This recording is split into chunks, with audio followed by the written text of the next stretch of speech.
Hello, hello, and welcome to episode 58 of the Steam Deck podcast. I'm your host, Stephen Radford. I'm joined, as always, by my very good friend and co-host, Mr. Max Wright, of course, to talk all about Valve's hot new handheld, not so hot anymore, so we call it the portable PC powerhouse, the Steam Deck. Welcome, Max. Ahoy, ahoy. Sorry, that went on just like, it was not going where I expected it to go. No, all over the place, you know. Pete's not here, all over the shop, I'm off script. I usually host Steam Deck when there's no Pete. So you can host it if you want. Go ahead. Too late. I'll pause. No, I'll take a back seat. I don't mind not hosting. I've hosted the other two this week. You go for it. What's up, internet people? You're tuned in to episode 58 of the Steam Deck podcast. Flip Screen Games is a weekly podcast all about Valve's portable PC powerhouse. I'm your host this week, Max Wright, joined today, as always, by my very good friend and co-host, Mr. Stephen Radford. Hello. Steve. Hello, Steve. How are you? I'm good. You? There we go. That's how you do it. There we go. That's back. We're back. Welcome back to the show, Max. It's been a good while. Yeah, it has been a good while. How you been? I've been good. Hopefully not a good while until you see me again. Next week, right? Probably next week, yeah. Well, maybe not, actually. As we've seen on the previous two shows, and you can possibly see behind me. No, you can't, because I can see the camera now. There's boxes behind me here. There's all sorts going on right now. I'm in the process of moving, so hopefully the next time you do see me, there'll be a new backdrop. There might be some fun things behind me. That's not just the door and the mirror that shows my TV and all those things. Cardboard cut out of Danny DeVito. You know. Hopefully that would be nice. Yeah. All the things that you've come to expect will be gone, and maybe I'll get like a nice dark purple light background like the other two have. Mine's not on at the moment, you know. No, I can see, but it's fine because we're recording earlier than we usually record. Sorry to pull back the curtain and reveal our petticoats underneath, but we are doing things earlier today. It's nice. The I would say the sun's still out, but you know it's still light out. It's very grey here in the UK this week. My curtains are also closed, so just so I don't get any horrible light bleed. I don't want anything to ruin the great set we've got here. The ambience of cardboard boxes. If I open the window, the curtains, then the light doesn't reflect directly off my forehead, and I don't have that shiny, youthful look. So, okay, yeah, it's very important. Let's get ourselves back on track. Let's do it. What are we talking about this week, Max? This week we are discussing the Steam Deck 2. Yeah, not that there is a Steam Deck 2 yet. But we had a question from Chris Gabe on the Discord, and they said, "Is there going to be a Steam Deck 2?" What do you think, Max? And do you know what? I think that we've got a lot of stuff to talk about related to this. Mm-hmm. So let's start. I'm gonna do the big picture stuff here, Steve, and you're gonna come in when it gets technical and take over and be correct. So so you're Jim and I'm Michael.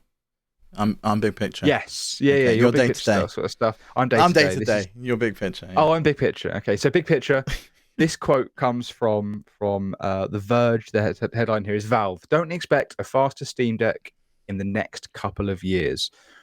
So Valve's Pierre-Loup Griffet, right? Is that right? I believe so, yeah. Plagman. Cool. Hints it might be 2025 or even 2026 before there's a Steam Deck 2. So what I'm going to read here is directly from that. So in fact, you know what? I'm going to skip all of the intro that The Verge wrote, and instead I'm going to quote Plagman here. It's important to us that the deck offers a fixed performance target for developers and that the message to customers is simple, where every deck can play the same games. As such, changing the performance level is not something we are taking lightly, and we only want to do so when there is a significant enough increase to be had. Pause there. Love that. No point having like every other year, we have a new Steam Deck. No, I agree. And then, is this game going to work on my Steam Deck 1? Oh, I'm on the Steam Deck 4. Is it going to run properly? Oh, but I've only got the special memory on the Steam Deck 2 and blah, blah, blah. And also the focus on developers here, right? It's important that the deck offers a fixed performance target for developers, because we've seen the fact that some games have come out, they've been a total mess, but they've been able to improve performance out of those specific titles and kind of hone them in. I think of The Last of Us Part 1, that's completely playable now on the Steam Deck. And Starfield, of recent memory, 3.5 on preview, makes that game pretty playable. Yeah.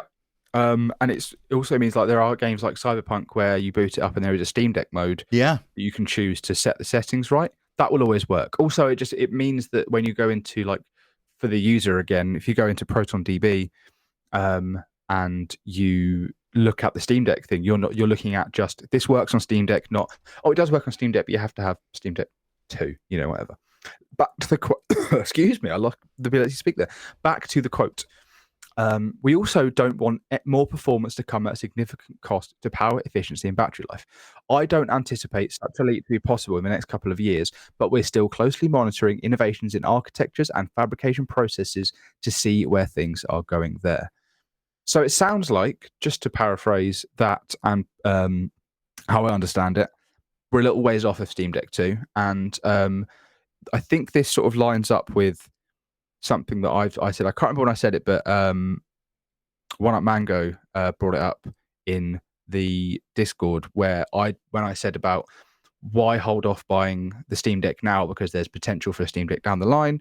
And I think this just goes to show that, that's correct, because they want to make a product that is a significant enough jump.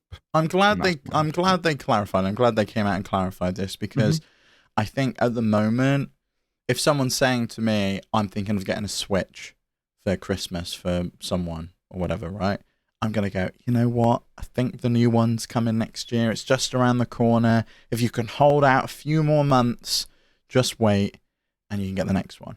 For the Steam Deck, I'm now thinking, well, they might do a new revision, and we can talk about that in a little bit, but it's not going to be a true next console. It's not going to be like a Switch 2 in the same way this isn't going to be a Steam Deck 2, right?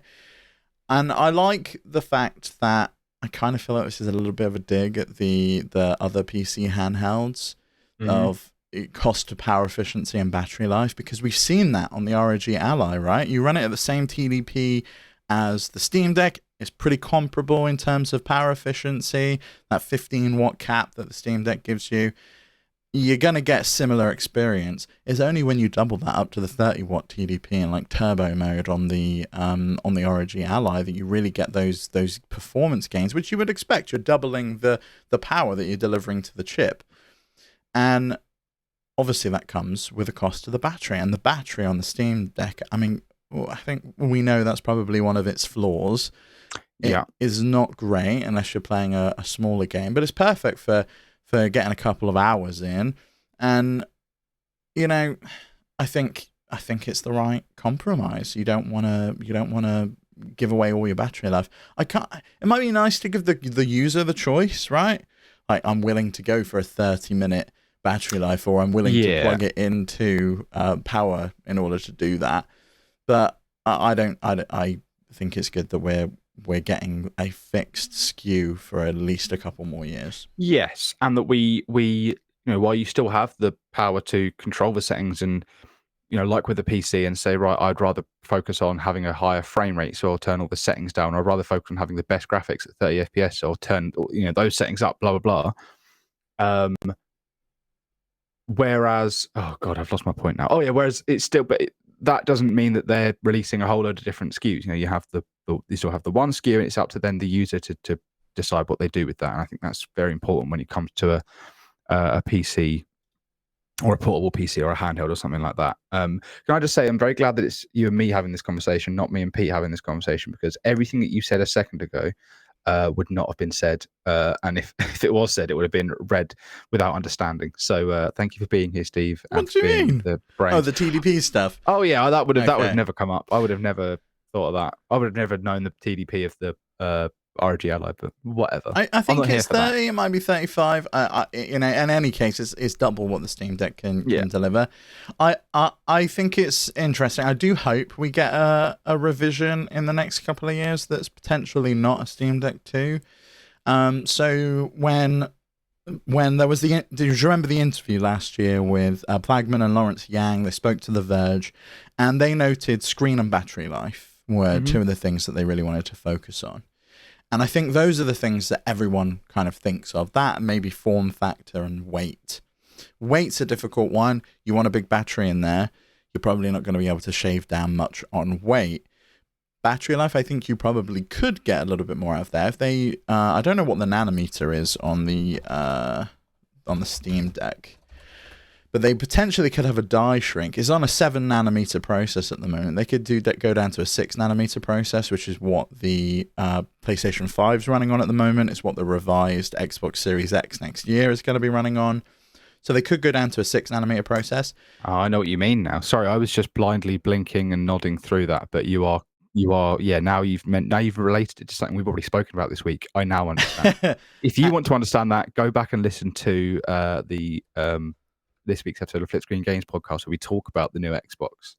And Apple, in their new Pro phones, has just gone down to a 3-nanometer process. It's I think one of the first consumer electronics devices in the world to use the new 3-nanometer process.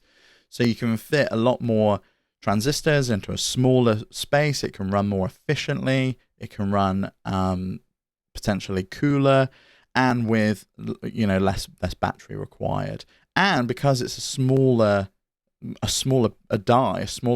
piece on the board, you could potentially fit a bigger battery in there as well.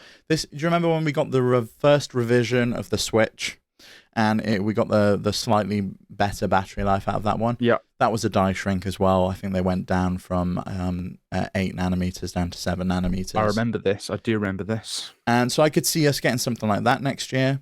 And maybe we get a new screen with it as well. But they've just tweaked the screen in 3.5. I don't know if you've used SteamOS 3.5 yet, Max. I have, yes. I haven't I've been able to compare them side by side to really see the difference. I'm sure if I was looking up there was, but I do. I was also someone who was running Vibrant Deck, and I removed it when I put 3.5 on, or it wasn't supported when I went into the beta channel. So I probably didn't notice it because it's now doing the job that Vibrant Deck was doing. But I noticed it still looks very good. Probably more so than the original because the original profile's a little bit washed out, not very contrasty, and I think the new 3.5 calibration to bring it more in line with sRGB range makes it a lot nicer. Probably similar to what that Deck HD screen replacement aims to do. Oh yeah. Did you get one of those? Did you get the email? No, I did not get given one of those, and I do not plan to put one in my deck. We spoke about that a few episodes back. It's because it looks dangerous to do, right? It's because you have to flash the BIOS with a custom BIOS in order to get it in there. If I was going to do it, I would be tearing down my Steam Deck to put a whole new shell replacement on, so I wouldn't be bothered about that. But it's the flashing of the BIOS to get that screen to work. It makes me very uneasy to have a new Deck HD boot screen. I don't want that. Yeah, I was going to get one because I hadn't really looked into it, and as soon as I clicked on the email, it was already sold out. And I actually think now that you said that has saved me. There's also 120 screws you have to take out and put in. That now I am fine with 5 screws at a push. Maybe 9 if I have to get a back shell off or something. But 100. So the number again, sorry, 120. I didn't know there were that many screws in the Steam Deck. Yeah, you have to take everything, all of the pieces and all of the components out, and then put them all back in reverse in order to replace the screen. To the Steam Deck podcast, where I'm an idiot and don't know anything until Steve says it. That's another thing I'd like to see on a revision is an easier replaceable screen that you can take it out from the front rather than have to go in from the back. Yeah, we've seen that on other devices like the new iPhones, for example. You can replace the back glass without having to take everything out now. It would be good to have that level of repairability on the Steam Deck because it is otherwise a very repairable device. But if you want to replace the screen, the parts. Yeah, but if you want to replace the screen, which is one of the things that's most fragile on it, you got to take the whole thing apart in order to do it. And the screen is one of the things they sell, so you'd think that they would have put more effort into it. But I won't be doing that then. Do you think a revision with a new screen and maybe another 30 minutes to another hour of battery life would be enough for you to upgrade next year? It's a good question. I don't know if next year, if it's basically exactly the same apart from that, I don't think next year is the right time. It did, I feel like the Switch OLED came around at the perfect time for me where I was like, I've had this device for 4 years at this point. I've played thousands of hours of games on it. My Joy-Cons are a bit worn out. I'm ready for a new system, like a replacement system, which is always going to be the same. If it was a handheld, if it was a sit down on your desk console, after 4 years, you're not going to notice these things. You'll just notice that the games maybe don't perform as well or whatever. But you might notice there's noisy and you need to do the vacuum thing, or you might notice that You just swap You controllers need a by new that point. controller by that point, which you probably Yeah. will because they all drift. Yes. So I think by that point I was ready. I knew that I was ready for that. But if they said, "Oh, here's the new Steam Deck. It's got a new screen, blah blah," blah, even though the screen is the thing that I would like the most from a new Steam Deck, Battery Life isn't. I'm not really massively bothered by right now. If they were to do like an OLED screen, that's the thing I want most. Would I get it next year? I don't know. I think if they did an OLED screen alongside another little boost, or and it's a couple of years, and the profile of the whole unit is slightly smaller, then you're talking to me, right? Then I'm more interested because it's not like the Switch that will spend half the time sitting in a dock. Yeah. The Steam Deck docked experience I've found to be a bit hit and miss. It's so terrible. I'm not It's really terrible. Yeah. So like especially on 3.5. We spoke about that last week. It doesn't work on my TV unless I turn off FreeSync. So it just I've had problems where I have to go into the settings and go into safe mode to even get it working. Have you got FreeSync on your screen? No, no, not on my TV. I've just got like a 60 hertz Samsung TV. So yeah, no. I think if they did a screen, like an upgrade, I kind of hope that they sell it on iFixit as well. Yeah, that we can get like the current screen. Yeah, that we can get an upgrade, and then I think I probably would do the 120 screws, take everything out, put it all back in again, because I'm getting a good OLED or even a better LCD. I think LCDs get a bad rap. Most people have an LCD TV and they're very happy with it. Oh yeah, LCDs can look very, very good now. iPads are LCDs, and lots of people are very happy with those. Your laptop's probably got an LCD in it.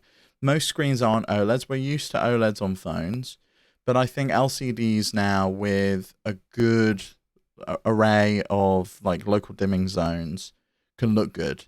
And I think if they can integrate one of those where it's not just one fixed backlight, maybe it's got a few zones of local dimming, it could probably look pretty good. Yeah, I don't know that I would want to take it apart and put 120 screws in for it, especially if, like, let's say they do this, let's say next year they go, here's the new screen, and then in 2 years' time they're like, we're giving you a new Steam Deck. I'd just wait.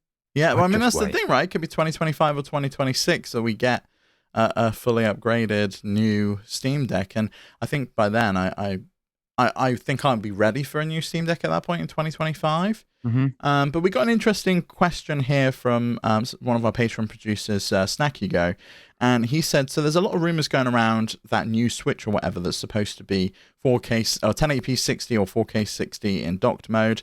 Assuming that that's true, does it put any sort of pressure on Valve to rush out a product that can compete? Or are the Switch and Steam Deck separate enough that their plans won't change? I know the Steam Deck will always have more games, but could you imagine the games Nintendo could craft if these rumors are true? Valve might raise their eyebrows a little. I think if they competed for the same shop space, so if there were Nintendo games on Steam, maybe they'd do that. But the fact that people are buying the Switch for Nintendo games and they're buying the Steam Deck for literally anything they want, I feel like Valve aren't as bothered because they are making Nintendo games, and Valve they're not taking anything from us, are they? Because it's still Nintendo games. Yeah, but then there's the third party question, right? We know Call of Duty's coming to the next console because of that deal that they've done with Microsoft. And I would imagine that there's probably going to be a bunch of other third-party games that come over, especially if Nintendo are doing these demos now in anticipation of it coming out next year. If it has DLSS built in, which we think it does, DLSS 3.5, that's a significant jump over the FSR that's built into the Steam Deck. And obviously Valve had this partnership with AMD. It's possible we could get FSR 3 integrated with the frame generation. But DLSS is another level. And if it can output games like Breath of the Wild at 4K 60, and it can do stuff like the Matrix Awakens demo, potentially with ray tracing built in because it's on that NVIDIA silicon, I think then that potentially does put Valve in a dangerous position, especially if they're competing on price, because I do think there are people out there who are like, yeah, I want a handheld. I'm not necessarily bothered about whether it's Nintendo or an open platform like a PC, but I want to be able to play games X, Y, and Z. Like I want to play Skyrim and I want to play Starfield and I want to play this, that, and the other. Some of those games obviously are never going to come to Switch. I would imagine Starfield won't come to Switch. It's an Xbox exclusive and PC game.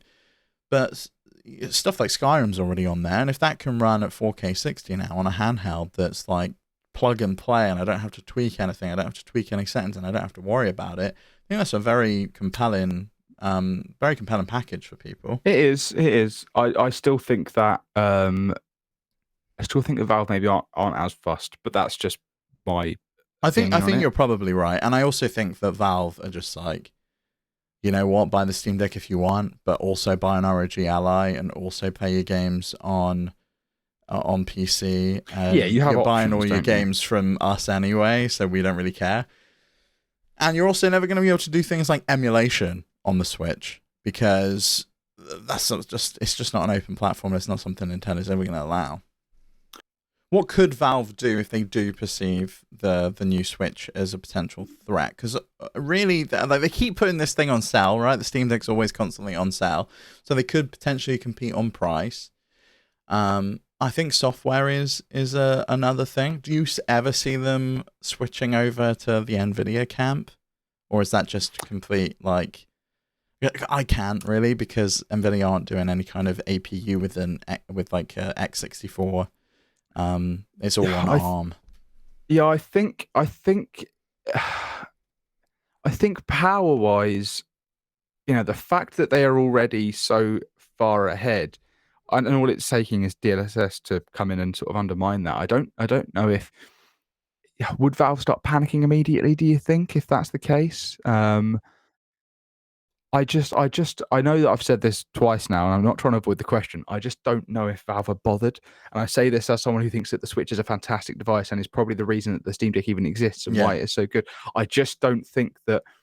I think that you could put as much power in the Switch as you want, and you can, it's still a completely different ecosystem. And I don't know if there's choice because it's not like, you buy the Steam Deck, you have access to all of the games, past, present, or whatever. Whereas the Switch is still going to be, you buy the Switch, you have access to all the Switch games, sure.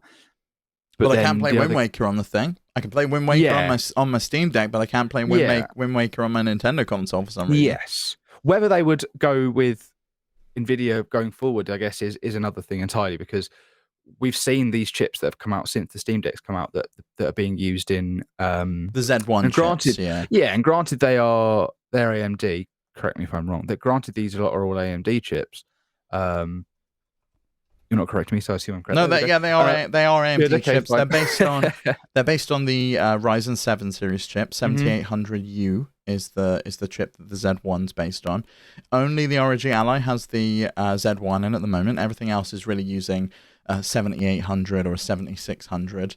But it's very similar chips, just a slightly different power profile. We've seen people compete in different ways. Storage is one. Price is another. Price is another one. Yeah. RAM.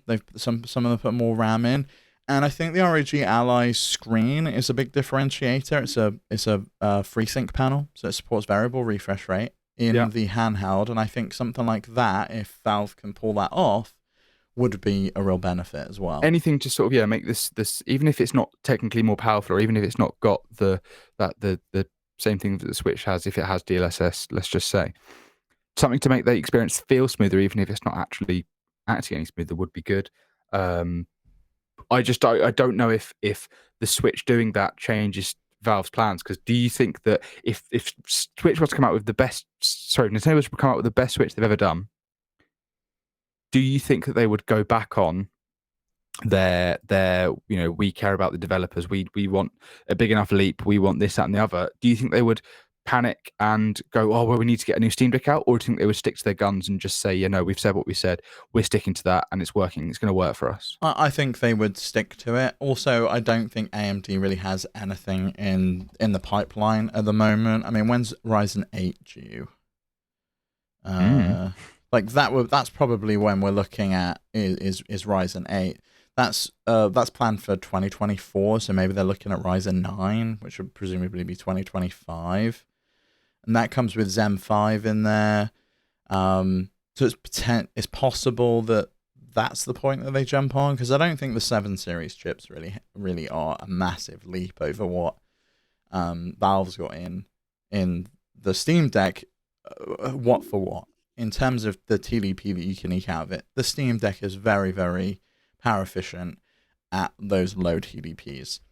It's when you want to max it out, you don't have the ability to do that on the Steam Deck, and you can do that on something like an ROG Ally. Mm-hmm. Ready for some questions, Max? Yes. Sorry, I was trying to get up to speed with where you were on the document. I wasn't being complete. I'm sorry, there was some dead air there. That's all right. But yes. Before we do that, we'll do a bit of housekeeping. We'll say thank you so much to our Patreon producers for the month of September. They are Arnold J. Rimmer, Christopher Valens, Ernest Visitor, Gabriel Hasselmeyer, aka Sobeat, Snacky Goat, Ty the Dude, and Wakahula. Thank you all so much for your support over on patreon.com/FlipScreenGames and all of our patrons. If you want to support us, you can head on over there, get a bunch of goodies, like early access to the shows when Pete's here. And you can come join our Discord, come join the conversation, ask questions like everyone else did in the Steam docket this week. And the best place to do that is over on Discord. We put a call out for questions every single week. You can find a link to our Discord over on flipscreen.games. That's our website. Over to you, Max. Thank you. Back to hosting time. So we are in the Steam docket. I'm glad we went with that in the end. Better than question block. So we're going to start off with a question from regular listener and regular commenter, Left Eye Lazy. Okay, I'm going to start with this now because I was upset by this earlier. Steve knows what I'm going to say. I read another one of your questions while we were sort of going through and picking them out. I'm directing this directly at you, Left Eye Lazy, but everyone else is allowed to listen. One of the questions says, I almost pulled the trigger this weekend on buying a Steam Deck. You are a regular listener, a regular commenter, and you don't own a Steam Deck. I'm not saying that I'm not gatekeeping this. I just want to know what brings you here if you don't, this is just like world-changing news that you don't own a Steam Deck. Anyway, let's go back to the actual question you asked. They say we were talking about fan games or mods in Nintendo Noise channel the other day. How often do you guys play these titles, and does a desire to play them justify the purchase of a Steam Deck? Which I think is a good question because, these things like fan games and mods are very much have been a PC only thing or an emulator only thing for such a long time. And classics like big Pokemon fan games or mods or ROM hacks. Metroid has had loads of I was going to say Metroid's the only one I've ever touched on, which was another Metroid 2 remake. Yes, that's a great fan game. There's been loads of Metroid like randomizers, and Super Metroid's been rebuilt. There's like Super Metroid redesign. There's Prime Super Zero Mission, Prime Hack, another one. Yeah, all these great things that are happening. I think that I don't know if it justifies the purchase of an entire Steam Deck because you can play a lot of them on any PC. I can't think of a single fan game or mod that you can't play on, or that I wasn't able to play on my laptop, 12 years ago. But if you're a handheld player and you like the form factor, absolutely, yeah. I think it depends on how often you play them, right? Like if you look at these and you're like, oh, you know what, I really love Metroid Prime and I want to play Prime 2 or Prime 3, because I think you can play Prime in the best way now on a Switch, right? Would you agree with that? Yes, I think the Prime Remastered is the best way to play Metroid Prime. Metroid Prime 1, but the best way to play the trilogy is still, the Steam Deck. And let me tell you, Wind Waker on a handheld is wonderful. I love it, and it's the only place I can play it is on my Steam Deck. I can't play that on the Switch for some reason. You've mentioned that twice now. Are you being paid by? No, I'm currently playing it, so it's on my mind. Okay, that, and I also play a shitload of Dreamcast games and stuff that you can't play anywhere, like Simpsons Hit and Run. I love that. There's a bunch of mods for that. Now, okay, I was going to say, well, I agree with you and everything you're saying here. This is not about fan games and mods, but you brought it back there. Well done. Yeah, because I modify all of these to either open it up in 16:9. Yeah. You can enable fast loading. On the Simpsons Hit and Run, you can remove loading screens and stuff. There's even a mod, I think, now to turn it into one cohesive map. So rather than it being like 4 levels, you can drive across all of the map, which is really cool for the first time. I have Grand Theft Auto San Andreas, and that has a full suite of mods that sort of upgrade the visuals, and they upgrade the textures, and they sort of make the LOD distance bigger, and all LOD isn't LOD, not LED distance. It's like ATM machine, whatever. LOD is LOD is a level loadout. What's it? Oh, look. What? Hang on a minute. I'm going to Google this. I thought it was something loadout distance. It's level of detail, isn't it? Level of detail. Okay, then I'm wrong. Level of detail distance. There we go. Yeah, well, it's like you'll have a higher level of detail, which means that you can see further away. Like it'll render higher resolution further away. Yes, that's what I'm trying to get at. Anyway, all of these things that sort of all you need to do is install the mod and you play it better than you ever did on the PC or ever did on PS2 or anything like that, right? A bunch of games I have played, like Psychonauts, which is really, really difficult to play on PC on the Steam Deck, but a few mods, you can have the right control scheme, you can have the right this, that, and the other, you can actually get it to boot. And I think, even if we're not talking just specifically about ROM hacks or emulation based mods and stuff, I do think like having PC mods easily accessible is big. It's huge, but also being able to play like Xenoblade Chronicles X, a game that's been abandoned by Nintendo, with a bunch of mods that make it playable when you're not when you're in offline mode, which sort of you lose some content usually. Now you can do it. Just a bunch of stuff that makes the overall game better and tighter. And I know there's huge mod packs of things like Majora's Mask on the 3DS and Majora's Mask on the and Ocarina of Time on the 3DS. There's huge mod packs that improve like textures. They add like but fixes to make it more in line with the original game. And they are only available on emulators and therefore are perfectly suited for playing on the Steam Deck. Whether it justifies the purchase of a Steam Deck specifically, I don't know, but I do think that it's a huge selling point. And that it does make these games feel like the definitive version of these games in many ways. If they were to be released on the Switch, they're always going to continue to be upgraded. It's not going to be like this is the one version and this is how it looks forever. Yeah, it's going to be it's going to constantly get better and better and better. And I think about the amount of content, right, that people add to games. Like Stardew Valley, for example, there is this absolutely ginormous mod that adds in so much content to Stardew Valley called Stardew Valley Expanded. Adds 27 new NPCs and a bunch of other content. And if you're can you shag them all? Can you shag all of those NPCs? I think you can, yeah. Damn. Adds 50 new locations, 260 character events, new fish, reimagined vanilla areas, 2 new farm maps. New quest lines, new music, objects, crops, festivals, tons more stuff. Can you shag the fish? I don't know about that. Let's not talk about that. I need to speak to these modders. They're really missing a huge trick. Oh my fucking god! Why do I let you on the show? Because you love it when I do things like this. Please don't report us to the RSPCA. Just report Max. Max is being lewd again on the podcast. Let me just sort myself out.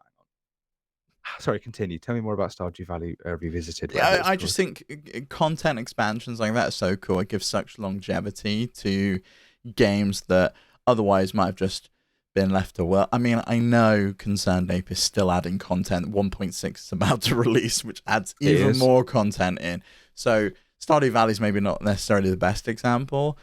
Yeah. But even stuff like you mentioned GTA, right? There's 5M that Rockstar's just bought, which allows you to like access a ton of alternative multiplayer servers, do role play different, just like roll your own server and fuck around with your friends, have private servers and stuff. You can do that kind of thing. Let alone play GTA in the first place, because we spoke about that on Nintendo Noise this week. For some reason, they keep bringing every other Rockstar game to Switch, but GTA 5's not there. You can play that on your Steam Deck. So and you can mod it as well. And so I think there's like a ton of reasons to get a Steam Deck. I wouldn't say that fan games or mods are the number one reason I would pick up a Steam Deck, but if you've got that one game that you've modded the shit out of on your PC and you want to play it handheld, then it is a good place to do it. It's also just another tick box in the huge list of options. You know, it's hard to look at one aspect of the Steam Deck and say that's the reason to get the Steam Deck, because it's just got so many reasons, you know. So yeah, I love the Steam Deck. Thanks. Just in case you couldn't guess that. I want to ask this question, Max, because I know that you do this, and it will come clear. Should I be worried? But you don't necessarily play them on the Steam Deck, and I want to talk a little bit about that. Deny. Okay, fine, go on. Pilkey wrote in and said, "Bit late now, maybe for next week."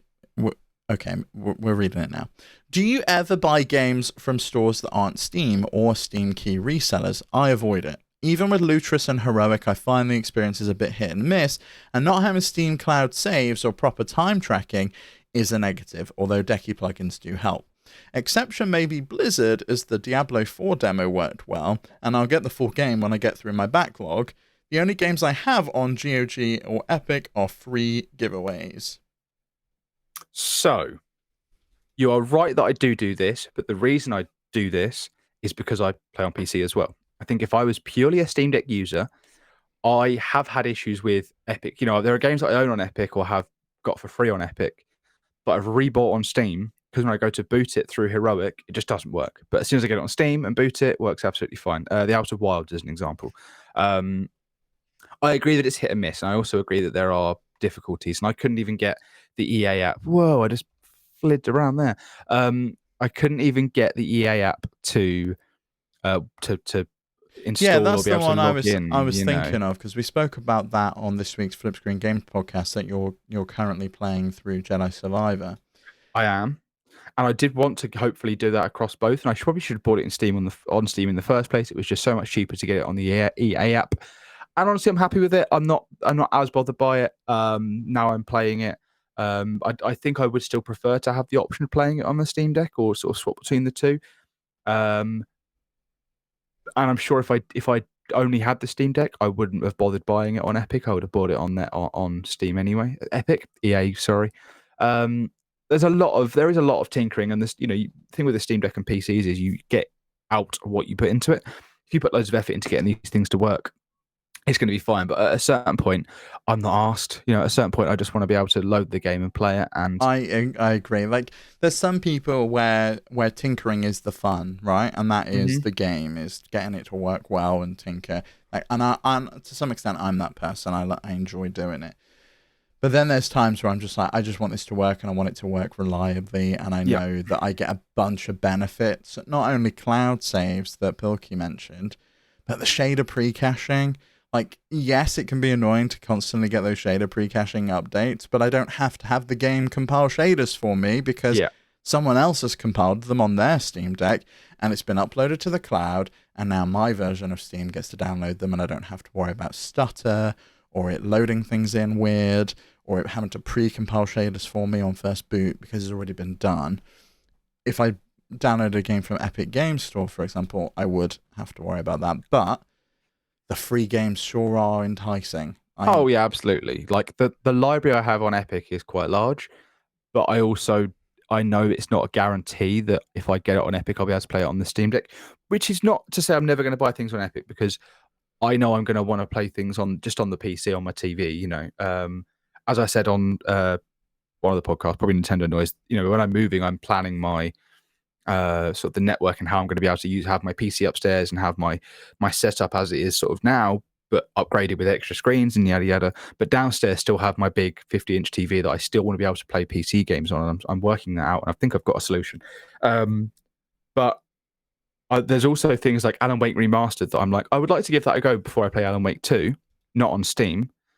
You know, if I just had a Steam Deck, I'd probably be like wary about buying it on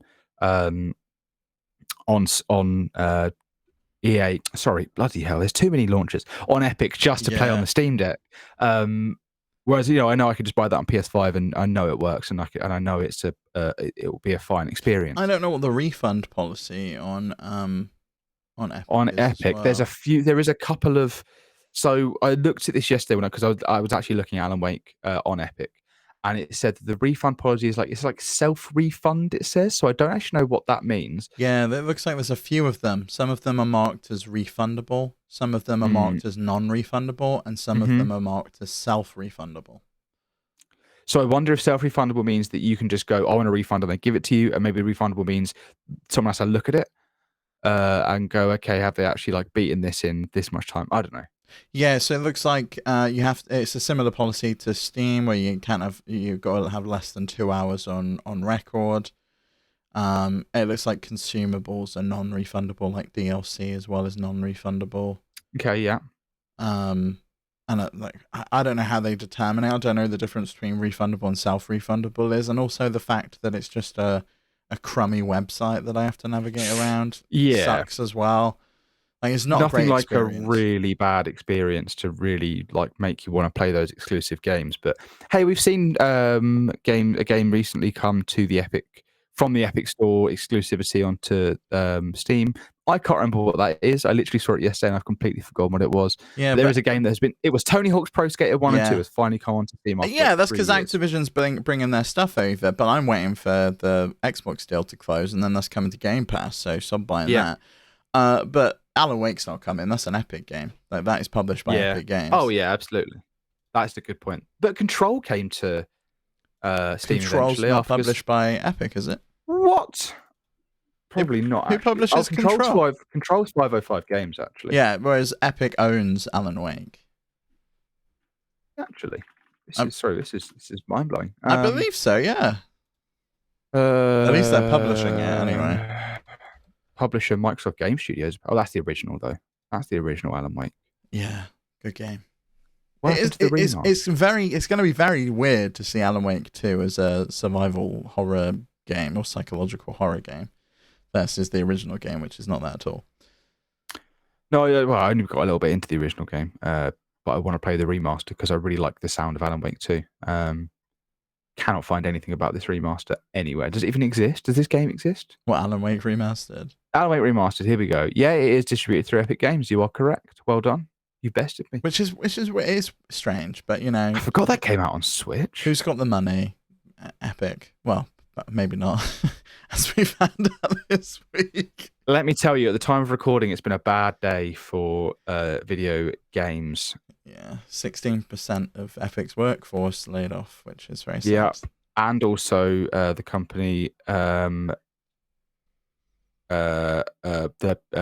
Mediatonic team that made Fall Guys, they've been laid off.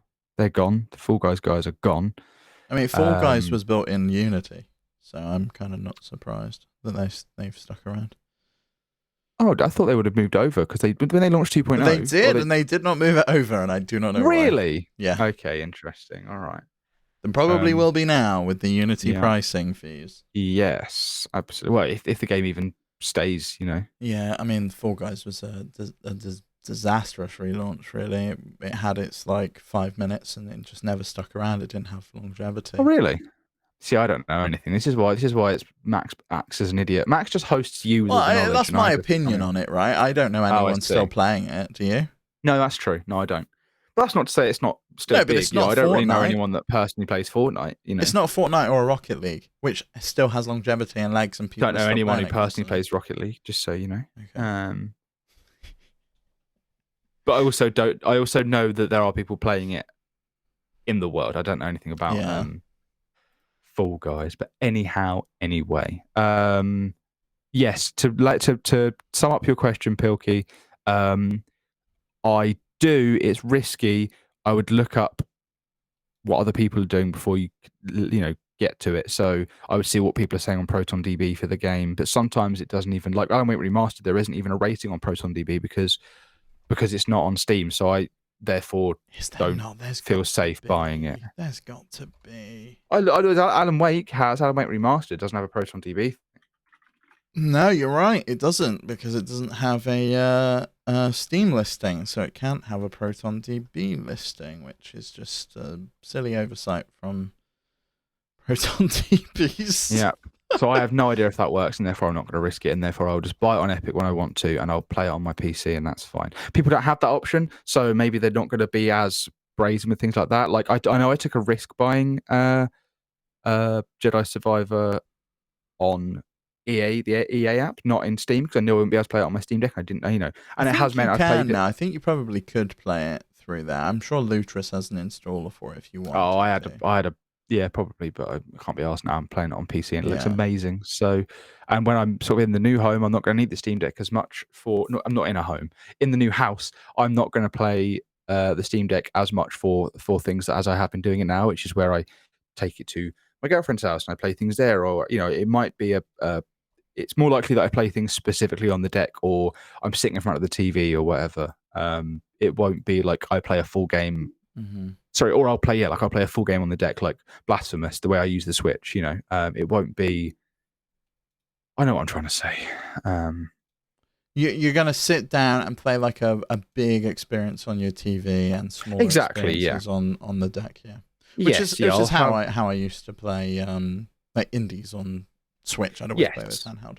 Yeah, I'm going to have near constant access to my PC now, as opposed to I'm spending the weekend at my girlfriend's, therefore my PC is inaccessible. Mm-hmm. Therefore, I will be playing something. If in the small amount of time I get to play games when I'm there, I'll be playing something on the Steam Deck. So yes, I've been looking at Alan Wake because it's fascinating as to why Epic's publishing that one, whereas Remedy is self-published Control. I think Control was 505, I thought, unless it was they've got the new the remaster or whatever. The PlayStation 5 version might be self-published. No, it is 505, and then you've got Xbox Game Studios doing Quantum Break, Microsoft. Remedy did the original Alan Wake port on PC. Max Payne, my God, who did that? I wonder who's in charge of that one. Rockstar. So. Yeah, that is my answer. I really don't like. I've not played it, and I might even play the remasters because I've never played it, and I have no strong opinions either way. So maybe that's what I'll do. Yeah, I was coming to the end of the year, and I'm like, I need to finish up some games, but then I'm like, but there's still some I want to play. Like I've never played Dead Space. And the remake that's on my list. Be really, really well received, and I want to play it, and I love survival horror games, and I don't like Resident Evil 4, and I kind of want to play Dead Space. Dead Space made me spend £350 on my PC to get a new graphics card, only for the solution to be that I'd accidentally installed the game on my old storage hard drive, not the SSD that I want to install my games to. So That's the EA app for me there. That's what's happened there. So, hey, I've got a better PC now, and I will eventually play. I uninstalled it in a huff, and then when I went to install something else, I was like, wait a minute, this is installing to the wrong place. So I love that. Yeah, me too. Well, Max, I will let you get back to moving. I hope it goes well. Yes. Thank you very much, and I will catch you all the week after this week, because I'd like to. Hopefully by then I'll have some things up behind me and some lights, and I'll be set up. And I look forward to seeing it. I look forward to seeing the setup. I look forward to seeing it too. It's currently in my head. It looks great. The most important thing that you guys need to know is that I have packed everything else in my life apart from the stuff I need right now for this. My PC, my screen, my microphone, my headphones, all this stuff is yet unpacked, and I won't have a chance to pack it until like Sunday or something like that now, when I'm in the house and come back here to get all this stuff. So I did it for you guys, and don't call me a hero, even though I obviously am. So yeah, the hero we never knew we needed. Exactly. Number one tastemaker man away. Yeah. Thank you very much for having me, and I look forward to seeing you all again and discussing more things. And Steve, why don't you finish us off by telling the folks where they can find us? You can find us everywhere on our website, flipscreen.games, including our Patreon. Thanks again to our Patreon producers for the month of September, and all of our patrons. We couldn't do this without you. It really, really helps us keep the mics rolling. And of course, come and join the Discord. It's the best place to keep in contact with us after the mics are off. Max is going to be there talking all about Tears of the Kingdom or whatever we spoke about on this week's very technical, difficulty. What did we spoke about? Nintendo noise yesterday. Yeah. But anyway, come find us everywhere, flipscreen.games. Toodaloo. Yeah. Bye.